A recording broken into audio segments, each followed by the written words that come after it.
For as long as we can remember, we have seen Rafa and the others from the Big Three grace our screens with their stunning skills and talent, and we got so used to seeing them play that we never really imagined that there would be a time when they'd be old and prepping to leave. On that note, let's see what Rafael Nadal had to say when asked whether he can play until he is 40. Starting with the Spaniard's response. This question was bound to come up considering how his fellow Roger Federer had played till 40 before he chose to retire, and so the audience was clearly curious to know whether he's going to follow the footsteps of the Swiss maestro or would he pave his own path. According to Rafael Nadal, it looks tough to keep playing tennis as Roger Federer did well into his 40s. At age 41, Federer announced his retirement from tennis, and at 36, Nadal is unsure about what the future holds for his own career. But Nadal wouldn't rule out playing for at least a few more years. Nadal was quoted as saying, "I don't know, I can't predict the future," by Sky Sports. He also added, "Truth be told, it seems challenging, but when I was 28 or 29, it was quite hard to imagine me playing at the age of 36, and yet here we are, ranked well and still competing." According to him, it all relies on a variety of things, some of which you may influence and others of which you may have no control. Let's take a look at the situation and see how things turn out. Rafa claimed,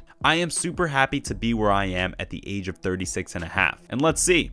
I just want to keep going and enjoy the fact that I am playing. Every year that I keep playing, for me, it's a present." Next, he's taking it one step at a time. Ankle surgery in 2021 was only one of the latest in a long line of problems for Rafa. Nadal is the second-ranked male player in the world, after 19-year-old Carlos Alcaraz, despite being at the end of his career. At the Paris Masters just recently, Nadal lost to Tommy Paul in 3 sets. The scores was 3-6, 7-6, and 6-1. After taking time off to have his first child, the Spaniard played in his first singles tournament since the US Open in September. He said that he expects the ATP World Tour Finals to be difficult for him to win. He also said, "It hasn't been the best couple of months for me, but I'm thrilled about playing." He agreed that there is no denying that he has spent nearly enough time on the tour during the last 5 months. The star player said he wouldn't dream of mentioning tennis court competitions. He says that what he really needs to excel is to get some practice with the guys. That's all. Not to mention, he's been having some difficulties lately. Fans of the sport know that injuries have plagued the Spaniard's career. The 35-year-old has been handed about every kind of ailment imaginable, yet he continues to fight back against the odds. You can count on Nadal to be among the favorites to win the coming slams, regardless of when he chooses to call it quits. Seeing as how the Big Three have all won tons of Grand Slams between them, it should be exciting to watch who takes the lead moving forward in the 2023 season. It's all up in the air right now, so we should just wait and see how it turns out. Let's talk about how Nadal goes philosophical after Fritz's defeat. In only his second match in 10 weeks, Rafael Nadal was upset by inspired newcomer Taylor Fritz in Sunday's Nitto ATP Finals, but the Spaniard displayed no signs of fear after his debut setback at the Pala Alpitour, where he feels a vital component in the Greens fight cost him dearly. And while there was no fear on his face, he did get a little philosophical. "It's about time," Nadal stated at his post-match news conference. "Tennis and sport in general, it's about time. I have less time than him to do what I want to accomplish on the ball.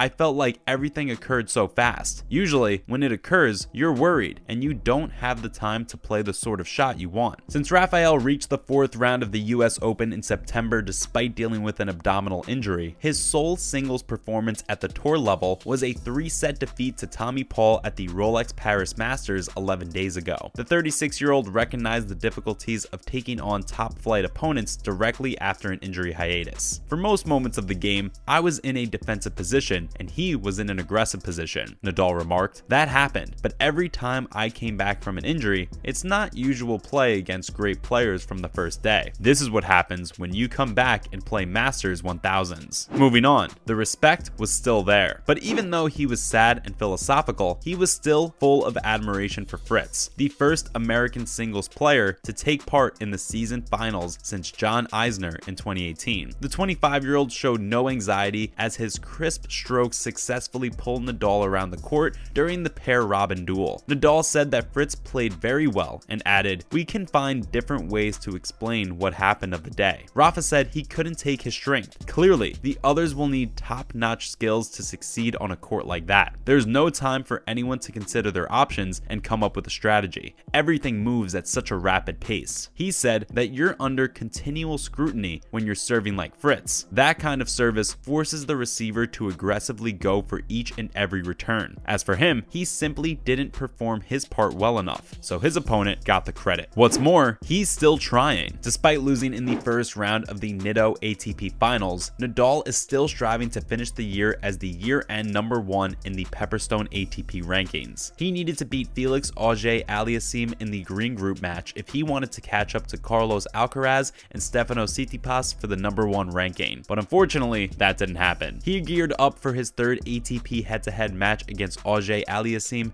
but also ended up losing that. Rafa said, "It's a match like a normal tournament because the loser will be eliminated from the tournament as normal. Just accept that I had better things to do. I hope to be ready." He ended the season with an incredible game and won 3 tournaments in a row, so good to play. It is another big challenge. Not to mention, Novak is now chasing the Spaniard's record. Rafael Nadal and Novak Djokovic win several Masters 1000 records that will require some dismantling in the future. Both Rafa and Novak have reached over 70 Masters, 1000 semifinals, with Rafa having done so 76 times and Novak 74 times. Despite 3 disappointing years in a row, Nadal reached the semifinals of 6 Masters 1000 tournaments in 2019. Rafa achieved 3 semifinals ever since the start of 2020, lacking to be the first player with 80 matches in the last 4 at the Masters 1000 level. With 7 Masters 1000 semifinal appearances since 2020, Djokovic is the only player except Nadal to join the exclusive Club 70. This has allowed him to close the gap on his biggest adversary. Novak's 74th Masters 1000 semifinal occurred at the Paris Masters 2 weeks ago, advancing farther than Rafa and cutting the lead to 2. Thus, Djokovic will have a chance to overcome Nadal and become the front of the pack in 2023 if he performs his best tennis at the elite ATP level. In the first match of the Paris Masters, Novak defeated Maxime Cressy 7-6, 6-4 in 1 hour and 43 minutes. Despite being 6 points behind after the first stroke, Novak maintained his onslaught on the opposing team. The American really tried to keep up, as seen by his 15 aces, 10 double faults, and over 50 trips to the net. In the second set, Cressy was up 4-3 after fending off 5 break opportunities, but Djokovic broke back and won 3 consecutive games to take the lead. Finally, the thing that currently divides the two. The Serb advanced to the quarterfinals with a 6-4, 6-1 victory against Karen Khachanov in the third round. In just 74 minutes, he defeated Lorenzo Musetti 6-0, 6-3 to advance to the semifinals and became the first player to win 50 Masters 1000 indoor matches. As a result, Novak advanced to his 74th Masters 1000 semifinal with a resounding win. He quickly grabbed the first set and, despite an early setback, was in command of the second. Djokovic beat Stefanos Tsitsipas 6-2, 3-6, 7-6 to reach his 7th Paris Masters final. Tsitsipas was within 3 points of loss in the decisive tiebreak. He made it over that challenge, but ultimately lost the championship match against 19-year-old Holger Rune by scores of 3-6, 6-3, and 7-5. That's a wrap for this video. So, what did you think of his philosophical views and response of playing till 40? Let us know in the comments below. Make sure to give this video a thumbs up and subscribe to our channel for more videos like this. See you in the next one.